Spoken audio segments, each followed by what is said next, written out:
So I want to welcome some of them, some of you. Thank you for the support. Thank you for some were already asking me to send the link. That's encouraging. I can see the eagerness to attend. So you're welcome. You're welcome. And come for the guest. Waiting for you.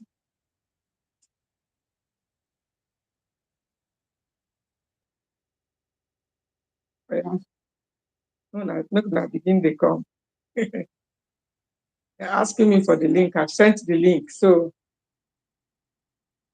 start coming in. I've dropped the link, though I was not able to share it to some places, but it was already time. The time I scheduled is already passed. But it's part of the, I have to get ready and then do a few things. So today, I welcome you all. President and founder, Grace God Foundation. I want to talk briefly today on an important subject which affects everyone and so common these days, and that is stomach ulcers. I see a lot of questions on various platforms. I see a lot of questions. I've also had some seminars on the subject of stomach ulcers.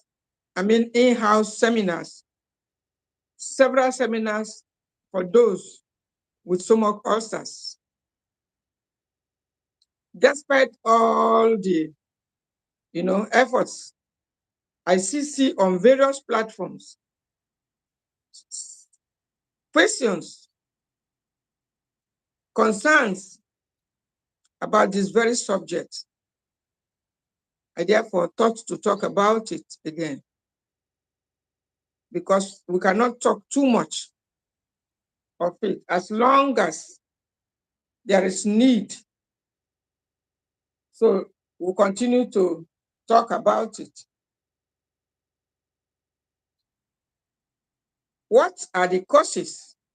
Like I said, I shall be taking it in 3 parts because it's a wide subject because of its prevalence today, especially amongst the youth. Amongst our youth, a lot of them complain of ulcer pains. They complain that it's repeatedly coming. They complain that they have just tried several antacids and blockers, which are mostly the remedies hospital give to us when you go to and complain of stomach ulcers. Now we have different types, but there is one aspect I want to underline. Firstly, it is a wound in the stomach. And why am I talking about it this way? I have suffered it before, several years, about 13 years ago, or about 14, let me put it, 14 years ago, I had it. It was a bad one. So in the course of this topic, I shall also be highlighting some of the complications that I experienced, but definitely not in this part 1, because I want to talk about most of the symptoms that people, experience, and then the causes, the common causes today, why it is now so much. We have so much of it. It is a wound, like I said, but the location of the wound varies. Some at the esophagus, like they call it esophageal ulcers. Some at the duodenum, the lower part of the small intestine, duodenal ulcers, and then gastric ulcers. Then there is also a name, a scientific proven cause of stomach ulcer scientifically, that it's caused by Helicobacter bacteria, which causes the peptic ulcer. And I used the word peptic as a general name for all the ulcers in the stomach, but it depends on the location, whether it's around the esophagus, whether it's in the stomach, whether it's small intestine, duodenum, or wherever. But it's a painful experience. It's a wound that you cannot see with your physical eyes. And what are the causes? What are the things that causes wound to develop inside the stomach? It's not something to frighten anybody, because it's manageable, it's preventable, but most of the habit, the lifestyles in these days are one of the main causes, the main contributors why it's so prevalent today.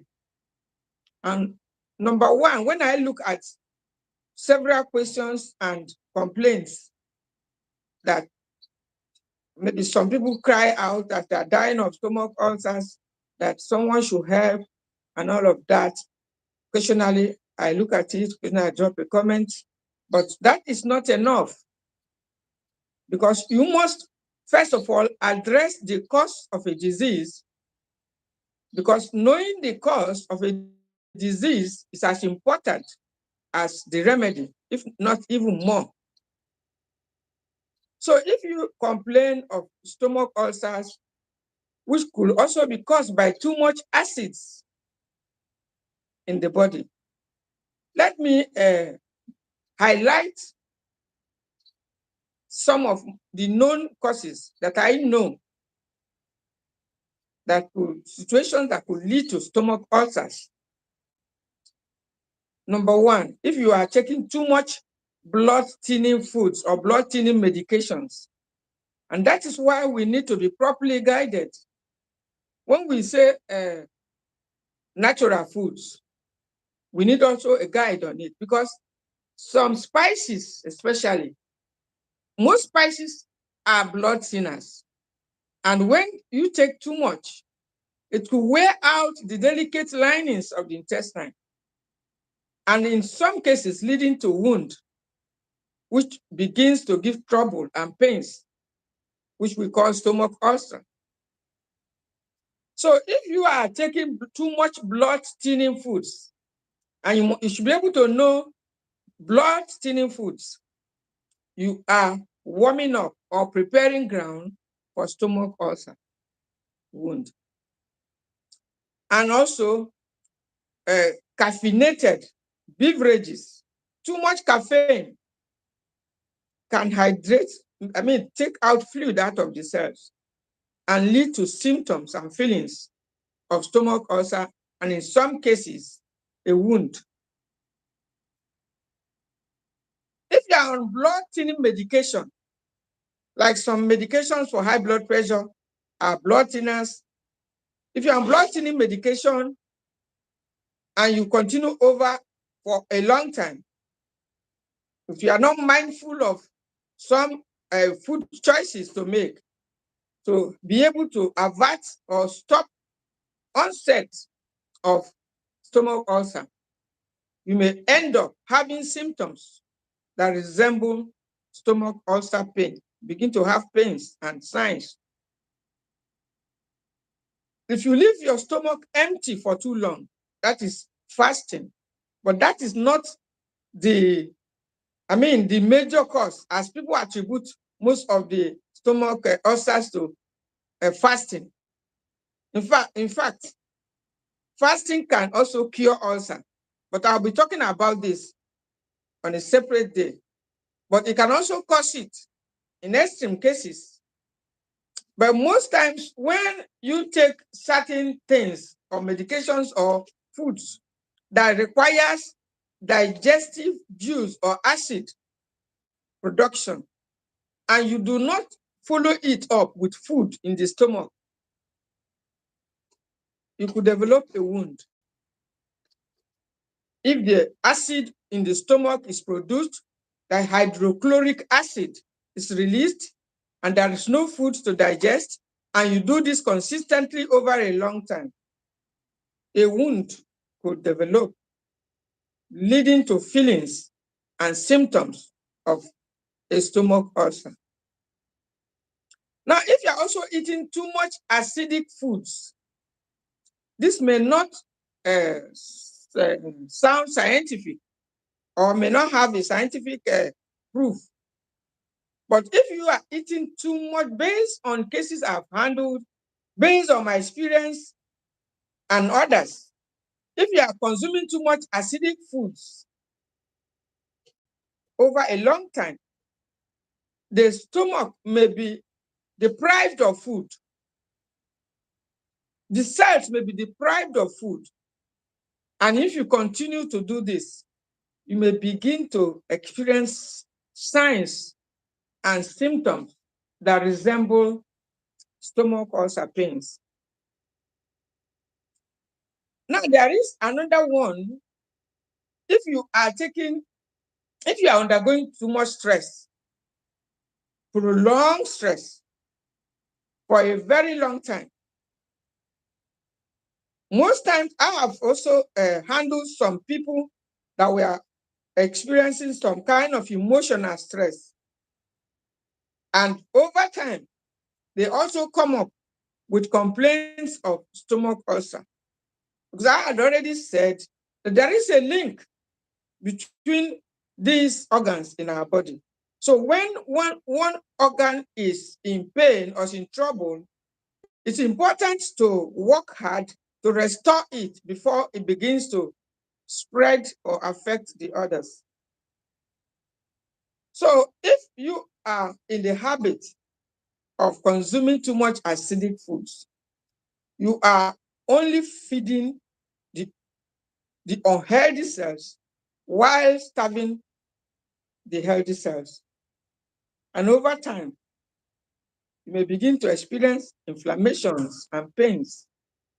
And in most cases, the name will be referred to as stomach ulcer. There are a lot of other causes, like if you are consuming too much spice. Yes, spices are good, but we often say that moderation is our rule. So if you are consuming too much of spice, you like pepper soup, you like hot soups, and you are taking it frequently, over time, a wound could develop because hotness and spices that you are taking, especially if there is no protein buffer, sufficient protein buffer, because protein is protective. You notice that when people have experienced stomach ulcers, in those years or days of ignorance, we believe milk was the solution. Yes, milk acts as a blocker temporarily, but I tell you, milk is acidic. In the long run, it's not milk that will cure or resolve the stomach ulcer issue, but symptomatically, when the pain is there, it is the milk that tend to bring relief. I also relied on milk in those days because that was several years ago. But today, I can confidently tell people that it's not all about milk. Milk will give you a could give you a relief temporarily, but you need to seek a more permanent solution so that you will be free finally. What are some of the other causes? Please take note of the common causes I mentioned. I already said it could happen anywhere. Some complain it's here, some by this side, it depends. Some below the chest and all of that. But if you think or suspect that you have stomach ulcer, then you must follow this life to the end, because I shall be coming on again with the remedies, either in the part 2 or part 3 of the life. But I want to focus on the causes in the first part, the causes which we are already talking about, and then some of the symptoms. What are the symptoms? What are the things that you could be experiencing to make you suspect that could this be stomach ulcer? Some of the other causes also is the absence of probiotics. The lack of probiotics in our diet today is one of the leading causes of stomach ulcer, so much amongst our youth. Why do I say so? Because what you see people consume these days is mostly white pastas, noodles, spaghettis, macaronis. All these foods does not support our digestive health. But that is what people eat these days. White rice, semolina, semovita, pastas, noodles, just name it. You hardly see them eating fermented foods. That is exactly what I mean by probiotics. These these bacteria are already formed in these foods as a result of fermentation. When you keep these mostly grains, we have them in seeds as well. We have some other local foods in various regions, depending on where you are watching me from. Maybe in your own region, the fermented foods and condiments where we are here in Nigeria may not be the same. A lot of fermented foods I've read online about in various countries, and honestly, we don't have it here.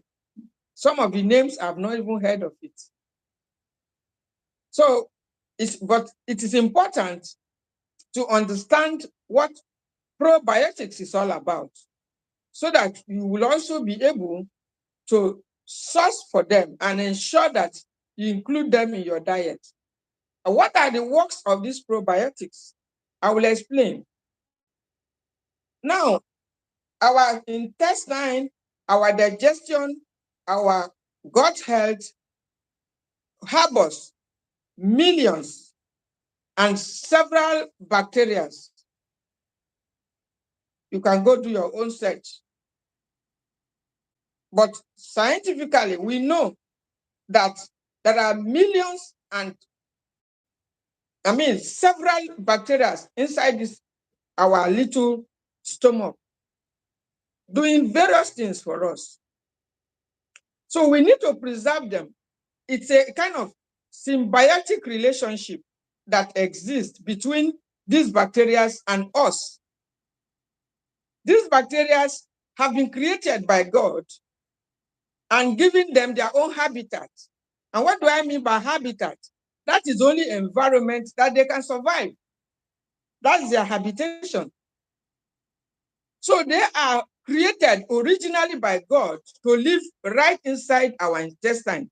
Some of them to help our foods to digest very well. Some to do other jobs. So many of them, science are proving that. And fortunately or unfortunately, we began to eat too many of the processed foods, too many of the white pastas, too many of the non-God supporting foods, foods that are, hurt our digestive health. And by the time things like breads and biscuits, some of you are victims of it. You can check yourself. So by the time we are consuming most of these white foods continuously, and good news for us, or bad news, I say, most of them are fast to cook and to prepare. So beware of fast foods. I need to put this caution too. Those foods that are fast, beware of them. They are fast killers too. Because when you talk of fermented foods, fermentation takes about 2-3 days for that food to be ready, for that particular food to be ready for consumption. So how many of you are ready to keep a food for 3 days before you start consuming it, for the bacteria to act on it? Of course, many of us are not ready, and we don't care, we don't give a damn. So we just eat the ones that are convenient. I know I do have occasion to ferment a few things myself. And sometimes I feel, I wish I could do everything the same day. So fermentation is not easy. It's not something that many people want to go into. But if you know the health benefits of these probiotics, you will go to any length to get the food fermented. You will have to wait for the fermentation to take place. And how does it happen? When you keep these foods, these bacteria, they begin to rot, they begin to smell.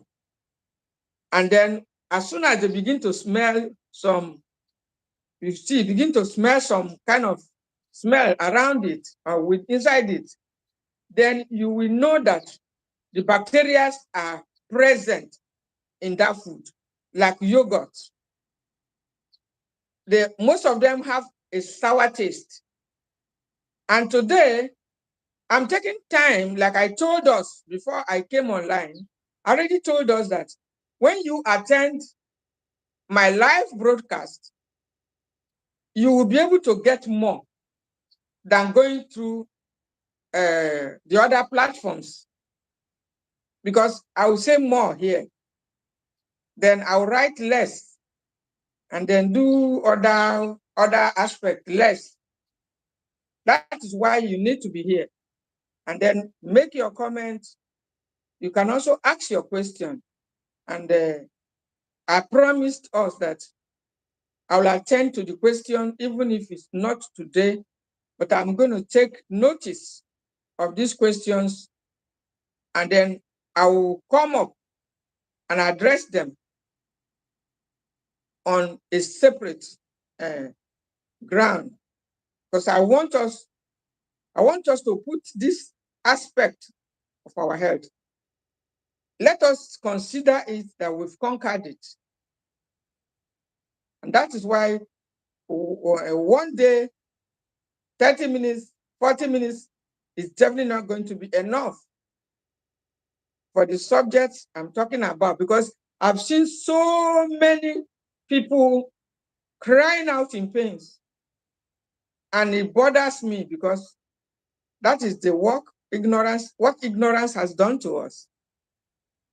We don't want to eat the food that smells. If you bring it to the young children, they want you to give them Indomie, noodles. I don't want to go call any brand name so that I won't spoil the business of people. Noodles, they want noodles. They want all those pastas. But when you bring those fermented foods that smells, most of these children that usually come with sour taste, they won't like it. They don't like it, because you have not trained them, you have not conditioned the taste bud to accept this taste, this bland taste, this sour taste. They have not been, trained, because our body, the human body, is just like let me put it's a living organism. Whatever you train it to do is what it's going to be doing. If you train it to be loving only sweet foods, then it goes. If you train it to also accept fermented foods from the beginning, it's going to be liking it.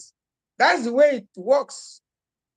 So when the younger children are already trained to love only sweet foods and avoid foods with sour taste, before they get to their youthful or teenage age, their body is already completely acidic, because most of these foods are highly acidic. The body is already ready, or a good environment for inflammations like ulcers and all kinds of diseases. And how does or how is the probiotic so important? Let me ask. These probiotics are important because they help. Abraham Chinwe wants to join this stream. Okay, you're welcome. Abraham, you're welcome. I've accepted you to the stream. So when you, okay, you're welcome. Yes, I Thank you. am. You're welcome. Thank you, ma. Okay, you're welcome. I'm glad to have you in the house. So I'm talking on the subject of stomach ulcer.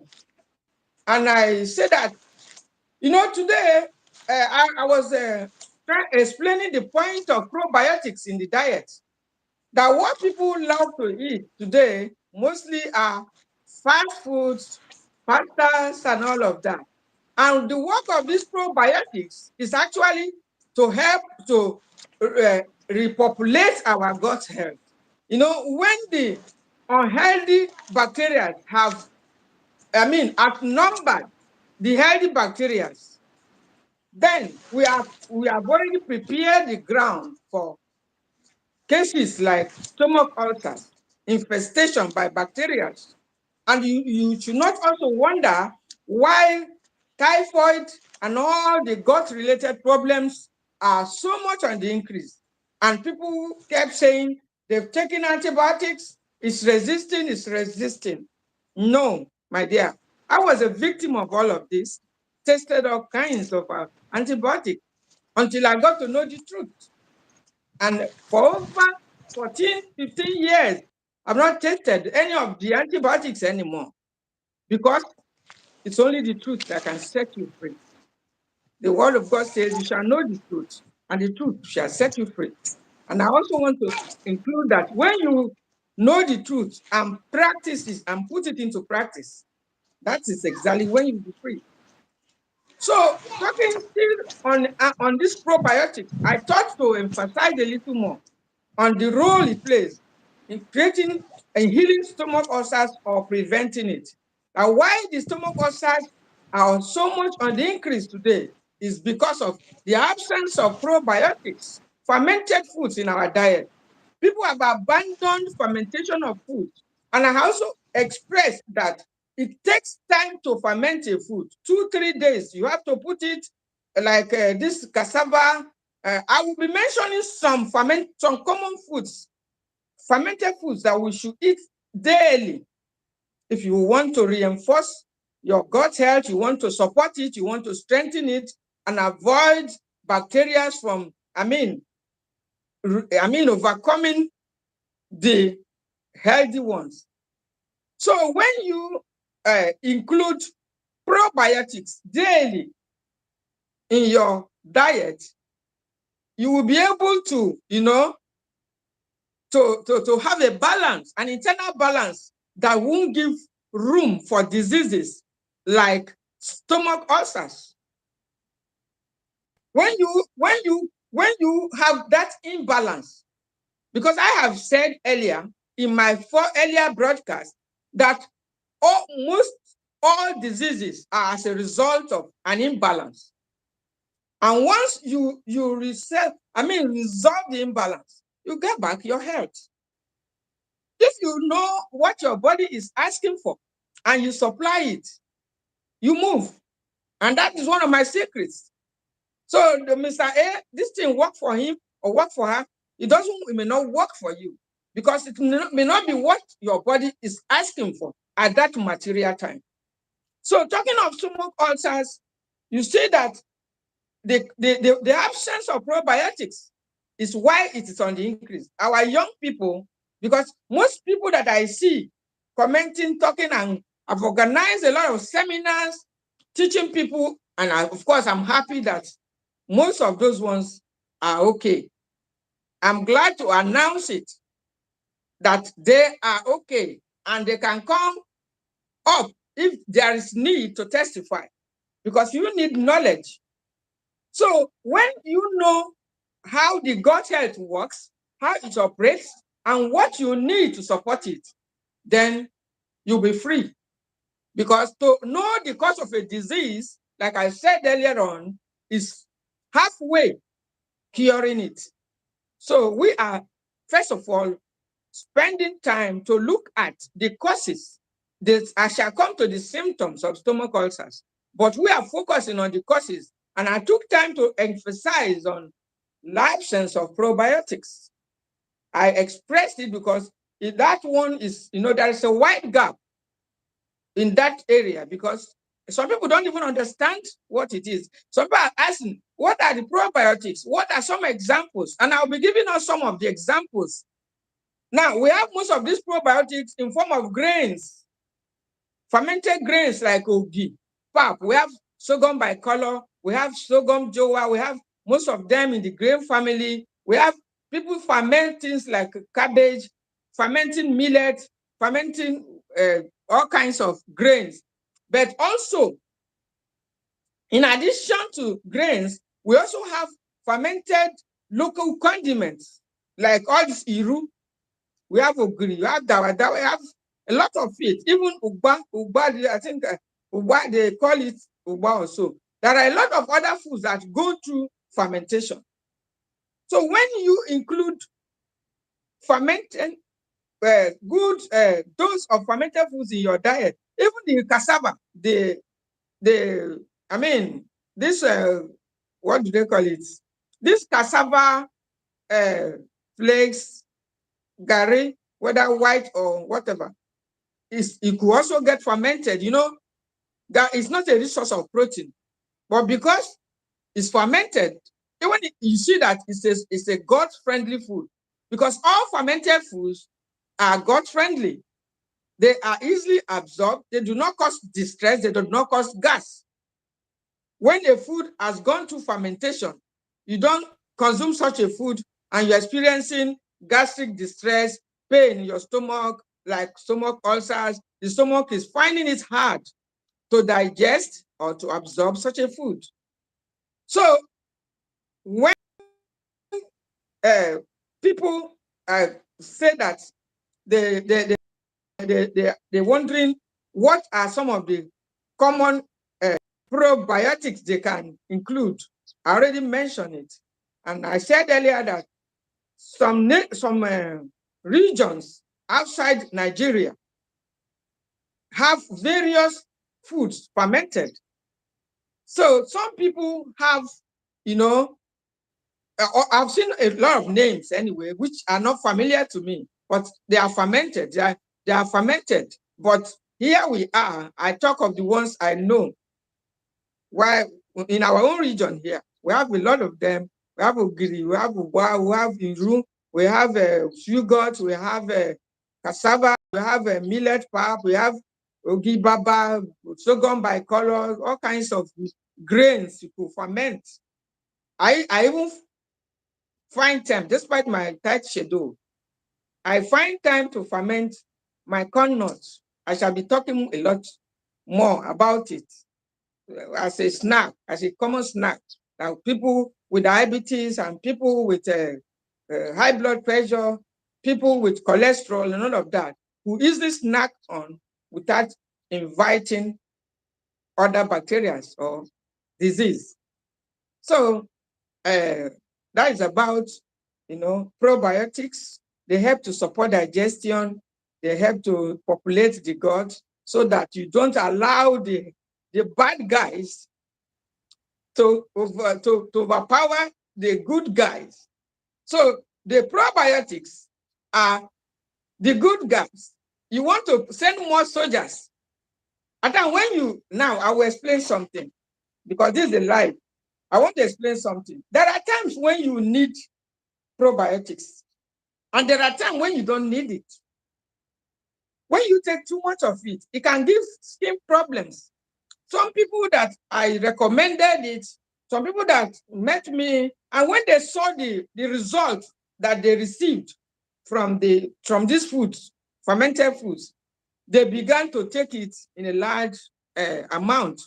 And some of them also came up with some other, side effect. Like I said, every food have its own limit. So, of course, if it's a natural food, once you withdraw from the feeder of the disease, the body begins to heal. So once I told them to withdraw from that food, that this is the cause of this disease, stop it. And once the person stops consuming that food, begins to heal, in less than 2-3 weeks, I tell you, you get another report that there is improvement. So we need to know these causes and then include these foods moderately, not too much. When we, like, people hear of garlic is good, and they begin to consume garlic. Garlic is a blood thinner. Garlic is wonderful. Garlic is great. But do you know that when you consume too much of garlic, you will need a probiotic? Yes. Do you know that when you consume blood thinning spices in a large amount, like all this pepper soup, when you go for an event and some of us, we do long throats. Maybe we know that this hot pepper soup is too hot or too pepperish for us. We go and eat it. If you know the role of probiotics in your, as I'm teaching today, immediately you get home, before the sign wake you up at night, before the pain or something wake you up at night, it's important you go prepare either your millet pap and take it in order to repopulate your gut. Because what you ate have killed off some of those supporting you. So when you consume the foods that have killed some of these bacteria, and you quickly go. Now, some of us that like to take tea, teas are good, drinking tea, but taking too much teas also can also deplete, reduce their number, especially blood thinning, green tea, a lot of teas, when you take them continuously, most of them contains antibacterial properties. So when you continue to take them, over time, they will destroy a lot of bacteria, and you won't have much bacteria to support you. And when you don't have much bacteria to support you again, you say stomach ulcer have come. You say you are feeling breathless. You are feeling something like anxiety attacks. You are feeling weak. Now I'm mentioning the symptoms of stomach ulcer. Now you say you are feeling pains. There's that, or a kind of urgency that you don't know where it comes from. Like kind of anxiety that just comes upon you, especially when you're hungry. You just can't stand it. You begin to feel those things. You say, it's stomach ulcer. And you now go for medication. You go for blockers. You go for antacids. And what do they? They will block the acids. Now, I have something to say on this before I go off, and that is about antacids. I've tested it. I've used it in the days of ignorance. I have also had people who used it and they came to me and we did a test. We did a test and found that the antacids were actually, I don't want to mention any brand. I don't want to mention any brand, but it contributed to demineralizing of the bones. How that was happening, I don't know.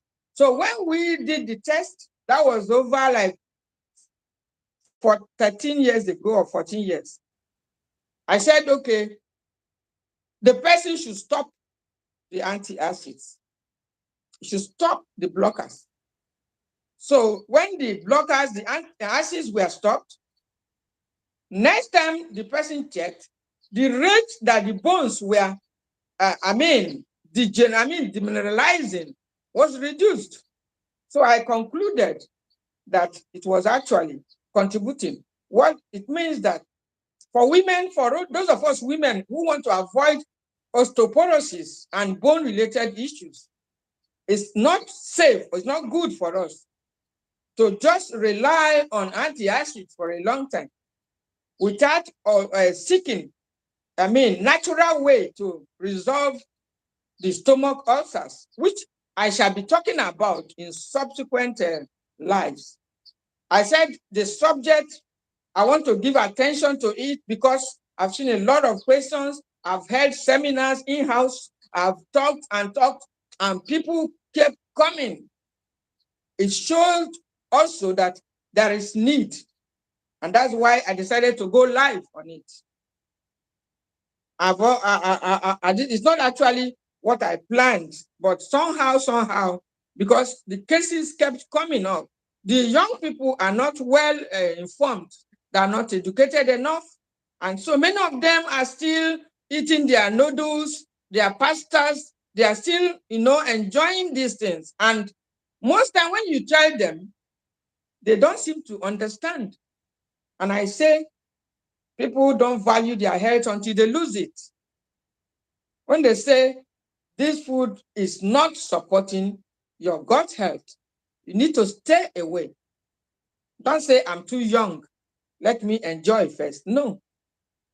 Because if you continue to destroy your gut health, I tell you, the life of people, everyone, lies in the gut. The gut health is so important. I remember some time ago, I met with a woman at Lasut. Then I was handling the OPD, Department of Lagos University Teaching Hospital. My foundation was actually handling and teaching them on how to stay healthy naturally. That was several years ago, maybe 2014, 2015. Yes, I remember. I met a woman who was so, depressed because of diabetic foot ulcer that had rotten and the leg was smelling and everywhere, almost abandoned. People ran away. She was looking like waiting for death. I'm sure she must have written her will. But when I came too close to this woman, I said, how is your stomach? How is your gut situation? She said she eats well, oh. The stomach is fine, oh. I said, stomach is fine? She said, yes. I said, you will be fine too. As long as the thing never get there, you are still okay. She said, am I serious? I said, you can bet me for what I'm saying. And the word came to pass. That woman survived it. She lived several years after. Because I was following her up. I said, as long as that disease has not gotten hold of your gut, you are still safe, my dear. That leg, they will work on it. And they will, it was, I think, stage 4. I don't know the stage. I can't remember the stage of the ulcer, but the leg was already eaten off, rotting and everything. So the emphasis I'm trying to make here is that the gut health is so important. When we talk of stomach ulcers, we talk of typhoid. I shall be talking about that, all of, so much of it, because the areas where I get too much questions are the areas I like to talk about. And I want them to listen or to share it so that they can watch it, they can listen to it and get some, get some knowledge that could set them free. So I, want to also encourage us to subscribe to this channel. I just thought to begin to do this live because I was not into it before. I just thought that there is so much, and the best way to do it is to begin to, speak live, to speak one-on-one like this, so that people can, get to comment, ask more questions, and based on the questions and based on those, it will also give me more insight to know the focus, the areas to focus more. Today, I talked about the main causes, the types of ulcers, main causes. I'll be talking about the symptom, most common. I already highlighted it in a way, but I want to also give it a little, because some people say they are confused. They don't know whether they are experiencing, whether it's ulcer or a lot of people say they are confused. They don't even know what is the problem. So in a subsequent broadcast, in a subsequent live, I shall be talking about what are the symptoms, most common symptoms. In addition to the causes of stomach ulcer, in addition to probiotics, I already said we must also reduce acidic foods, food that are highly acidic.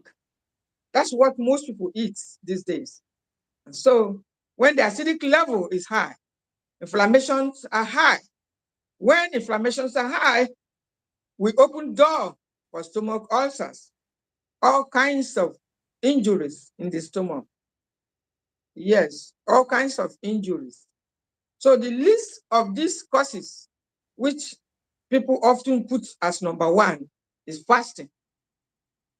If you are eating well, it's not the main cause. When we talk about that, the main cause is actually eating the wrong food,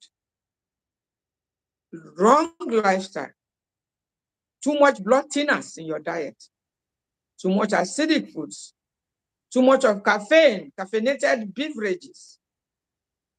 Some people don't know the food sources, the sources of caffeine. Caffeines like in coffee, caffeines like in green teas, caffeines like in bitter cola.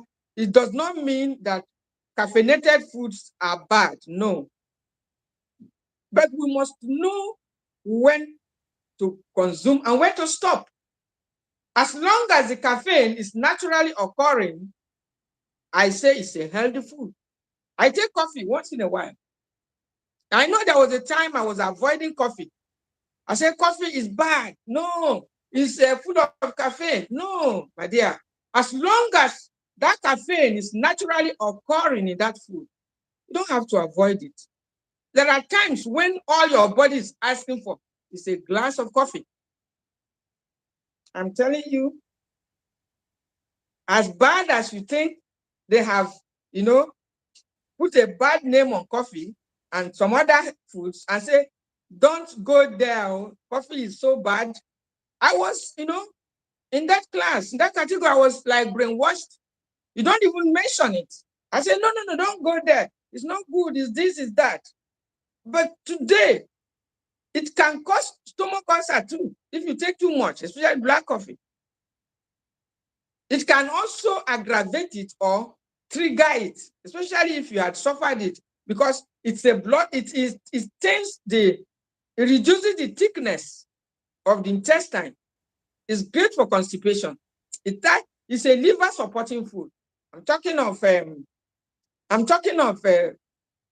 coffee, not coffee with flavors or milk and all this. I mean real coffee as it is, and not the caffeinated coffee. I see people say, no, I don't take coffee. I only take the calf. What do you mean by the calf? What is the calf? If the food is naturally occurring, if God puts that caffeine in it, there is a reason why caffeine is present. Because caffeine helps to fight depression. When people think of committing suicide, they think it's ordinary. Somebody just go and hang himself. It's been on for a while. And most of them are people are doing well. You'll be wondering what happened. Why did this person do? It's uncontrolled sometimes when the depression is uncontrolled. And it happens to most of us. Most of us, menopausal women in particular, you will be so discouraged about life, even when people are envying you. Even people are envying the feat you have achieved. You are so discouraged. You are considering ending it because depression is there. But if you take a cup of coffee, as I sometimes do, it strengthens your brain. It supports your liver. It energizes you. You are happy. It creates that happiness. That's a happiness hormone that it triggers. Even the smell of it, you're happy. So it's not to say that. The point I'm making is that the food is caffeine, has caffeine, doesn't mean it's bad. If you want to take caffeine, tea, don't take the one with caffeine. That's what I do. Let the caffeine be there. Because there is a reason why caffeine was originally put by God inside that food. But don't overdo it. Moderation is the rule. And you should know when it's needed by the body, not just because somebody is enjoying it and you too want to join. So that is about it. Too much of it can cause such symptoms.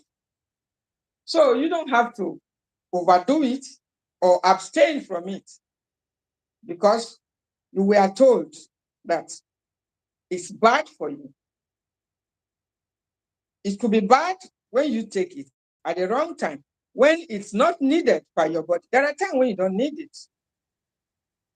So when you go through, I have also met some people have come to me complaining of ulcer, stomach ulcer, and actually I have a category of people in this class who have emotional problem. I don't know the link of this emotional problem, but I know the WHO, World Health Organization, has a definition of healthy body, and emotional aspect is part of it. There has to be a balance, So if there is imbalance created by your emotion, it can affect your health in a lot of ways. So when you are happy, always happy, you will know that there is power in being happy too. And when the Creator says, rejoice, and again I say rejoice. He said, though that be out of their belly shall flow rivers of living water. And besides that, if you are always happy, there is there is adrenaline and other activities that takes place, these activities. But when you are happy, they also respond that way. And they also, I said before that our human body is just an organism. It behaves the way you train it to behave. It does what you want it to do. If you want it to sleep 8 p.m., by 8 p.m. your eyes are closing. If you want it to be waking up 4 a.m., by 4 a.m., just train it. Do that thing consistently for a month or 2 months, and your body will pick it up. Just like a pet. You have a dog, and you just, like the German Shepherd, you just tell it, show it something for like 5 to 6 times, and it's doing it. I know my pet does like that. It's easier to train them than human beings. If you put, the body in a way that you want it to behave, definitely it's going to do that. That's something I need to also let us know so that, we don't get confused about some of these things. So, by the grace of God, we talked a little today about, being the things that can cause stomach ulcers, so that we don't get it wrong. Before I run it, or let me highlight a few people that come with complaints that are likely to be affected by stomach ulcers. We won't be talking of babies here. Before, the teenagers were not supposed to be involved, but they are the worst hit now because of their lifestyle, because of this aspect that I just explained, the absence of that in their diet. That's why many of them complain of ulcers, complain of this and all of that. And while we shall be talking about the remedies also in subsequent I will be explaining the age factor when you are managing stomach ulcer too. Menopausal women are also, many of us, premenopause, menopause, and postmenopause. That group, even if they didn't have it before, most of the time, they also come up with issues. And I always see malabsorption as part of the problem when the life has changed and we are not even aware that life is not like before. So we start consuming the things we were eating before. And because the monthly flow is no more coming, no more going out, so the blood is thicker now than before. Nothing goes out. So, and when we refuse to change our diet to include more thinning foods, more blood thinners in our diet, over time, that malabsorption symptoms will begin to manifest. And some of them run and say that they have ulcer.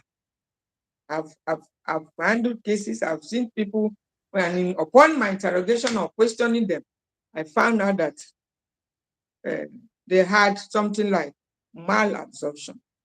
Their body wasn't taking in food. Their body wasn't ready anymore for the kind of food they were eating. So instead of to make a lifestyle change, an adjustment to suit the new life that we have found ourselves, I was a victim. Nobody told me. I suffered a lot of it. So I don't want people to suffer because of ignorance. I don't want them, if nobody, no experienced person tells them, it's important to warn people. But if they do not heed to the warning, I have no blame whatsoever. But what I went through, I don't want them to suffer it, because there was nobody then. Platforms were not there, they're not common. Don't see, I look for all over, but there was none. Even when I sought for people to help me, instead of them helping me, they ended up requesting for my help.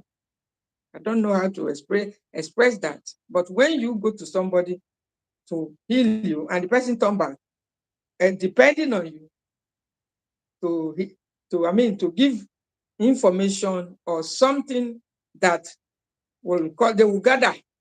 I remember those days. They gather as if I'm someone with, a medical doctor. I am not a doctor, please. You need to know that. But I'm the founder of Blessing God Foundation. You can check us on Google, can Google it and check our activities if you want to know more. And then follow and subscribe, because I shall be coming your way with more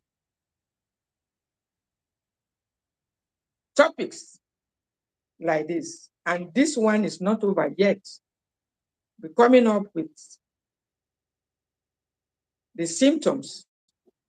And if there are questions or areas that I have not talked about regarding the courses, I shall also, touch that aspect. But for now, I will be ending the live and then to encourage you to subscribe to this channel, to share it to your loved ones, that they got to know the truth, because it's only the truth that can set us free. And they need to hear from experienced mentors and coaches. Thank you for watching. Keep staying healthy naturally till I come your way again.